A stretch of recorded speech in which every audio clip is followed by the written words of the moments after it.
বন্ধু এই যে নে, এখানে 3 লক্ষ টাকা আছে। বন্ধু, টাকা কি সবকিছু ঠিকঠাক আছে তো? আরে একদম ঠিকঠাক আছে। হ্যাঁ বন্ধু, টাকা একদম ঠিকঠাক আছে। আর এই নে বন্ধু, গাড়ির চাবি। ঠিক আছে। আর বন্ধু, তুই যদি কিছু না মনে করিস, তোর একটা কথা বলতে চাই। হ্যাঁ বল।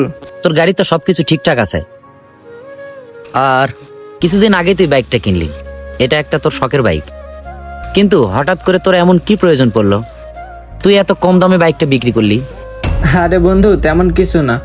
ওই যে আমার একটু টাকার দরকার ছিল, তো এই জন্য শখের বাইকটা বিক্রি করে দিলাম। ঠিক আছে, তোর ওটা পার্সোনাল ব্যাপার, তুই যা ভালো মনে করিস। হ্যাঁ বন্ধু, তাইলে তোরা থাক, আমি গেলাম। আচ্ছা ঠিক আছে বন্ধু, তাহলে তুই যা।